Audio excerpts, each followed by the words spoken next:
여러분 안녕하십니까.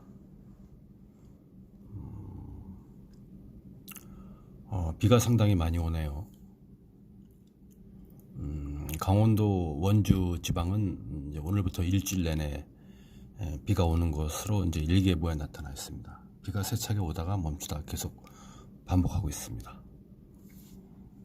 여름철 산사태가 많이 발생하고요. 장마로 인해서 또 근본에 있을 131회 산림기술사 시험 8월 20일 날 있죠. 그때의 시험에 산사태에 관한 문제가 여름철이기 때문에 출제될 확률이 있기 때문에 한번 산사태에 관한 문제를 한번 풀어보고 답을 한번 만들어 보겠습니다.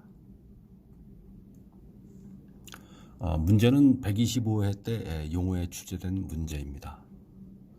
산사태 위험지, 판정 기준표상, 상승사면, 평행사면, 하강사면, 복합사면의 정의. 답 1. 산사태 위험 요인 사면별 점수. 요거를 써줘야 되겠죠. 상승사면일 때는 0점, 평형사면일 때는 5점, 하강사면일 때는 12점, 복합사면일 때는 23점입니다.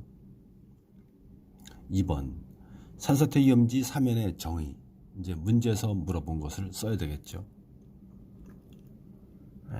우리가 이제 답을 쓸 때 공부가 덜 됐거나 미흡해서 어떻게 써야지. 근데 이 문제를 선택할 수밖에 없는데 어떡하지. 그럴 때는 이제 막연하게 쓰지 말고요. 이제 법률에 대한 그 용어에 대한 정의가 있습니다. 그런 것을 정확히 써줘야지 점수를 획득할 수 있는 것이니까요. 잘 한번 보십시오. 산사태 위험지 사면의 정의 1. 상승사면이란 사면으로 올라갈수록 경사가 완만해지는 완경사면. 그러니까 0점이죠. 산사태 위험지에서 1, 2, 3등급 정할 때에 위로 올라갈수록 경사가 완만해지는 완경사면이니까 점수가 0점입니다. 2번. 평형사면이란 사면에서의 경사가 일정한 사면을 말한다. 사면에서의 경사가 일정하죠. 만약에 15도로 하라면 15%로 계속 간다 이거죠. 15% 갔다가 25% 갔다 40% 갔다 그런 사면이 아니라 일정하게 15%로 간다. 그런 사면은 작은 점수를 줍니다. 5점을 줍니다. 3번. 하강사면이란 사면으로 올라갈수록 경사가 급해지는 급경사면을 말한다.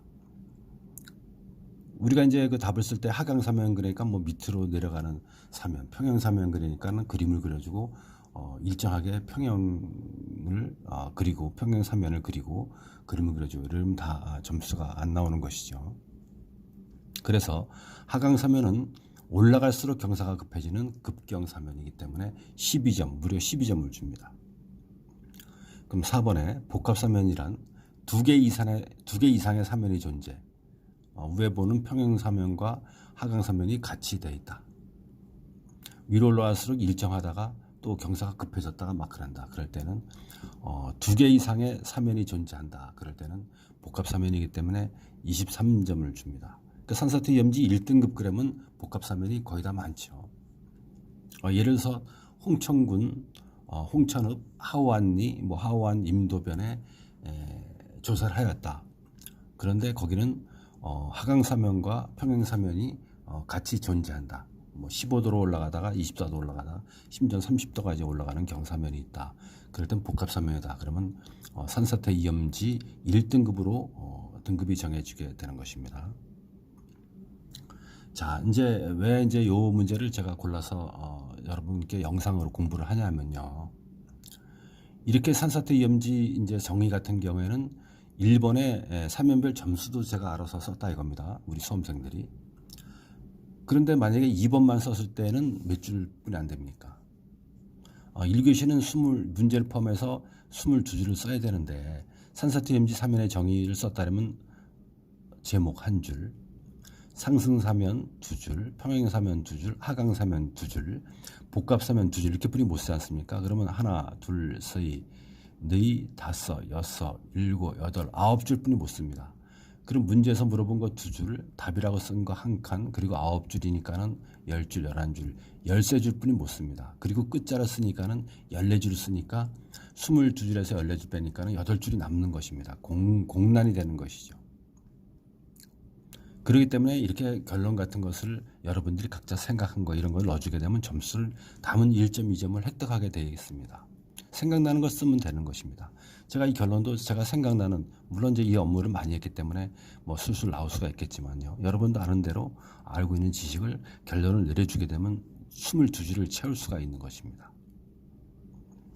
이제 예를 들어서 1번에 큰 1번에 산사태 위험 요인 3연별 점수를 여러분들이 생각을 하고 순발력이 없고 몰라서 못 갖다 썼다. 그럴 때는 산사태 위험지의 정의 뭐 이렇게 써서 주절주절 2-3줄 써주면 되죠. 산사태 위험지의 정의.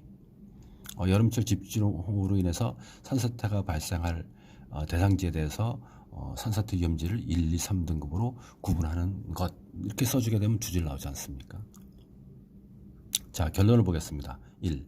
산사태 위험지 판정은 조사자의 의견, 현장 조사의 부실 등으로 산사태 등급이 다르게 나타날 수 있죠. 이제 이런 일이 나타날 수 있습니다. 물론 이제 그 리스트에 의한 경사도 절개 사면의 형태, 뭐 이런 뭐 토질, 뭐 마사토이냐, 사질 양토이냐, 뭐 점질토이냐, 뭐 여러 가지 성역지냐 요인에 의해서 산사태 위험지를 결정하겠지만은 그래도 그 조사자의 의견, 보는 눈, 그런 것에 따라서 다르게 나타날 수 있습니다. 이 결론에 3줄 써주게 되면 좋은 것이죠. 2번, 현장 조사의 정밀성과 조사자의 합리성, 과학적 판단으로 등급을 정확히 해서 복구 등의 철저를 기해야 된다.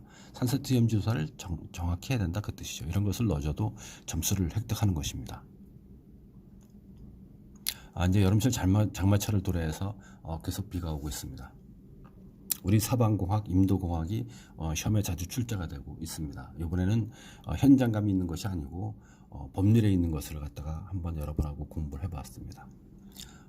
문제가 가끔 우리가 출제하는 거 보면은 용어의 정의에 대해서 문제가 자주 나오죠. 특히 1교시에서. 그러니까 여러분들은 뭐 산지관리법, 사방사업법 이런 법률을 갖다가 공부를 하실 때는 큰 테마 제목만 공부하지 마시고 이렇게 앞부분에 나오는 정의에 대해서도 똑바로 공부를 해두고, 그리고 첨부, 별첨에 나오는 그런 맨 밑에 하단부에 나오는 이런 정의 같은 것을 완전히 공부를 해서 문제에 출제하게 되면 다 점수를 받는 유리한 고지에 올라서는 그런 테마, 그런 것으로 공부를 하시기 바랍니다.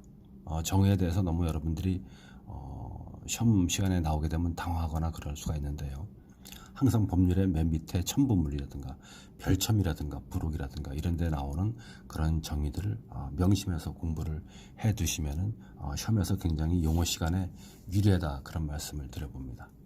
이번 시간에는 산사태 위험지 판정 기준상 상승사면, 평행사면, 하강사면, 복합사면의 정의 120의 용어에 대해서 공부를 해봤습니다.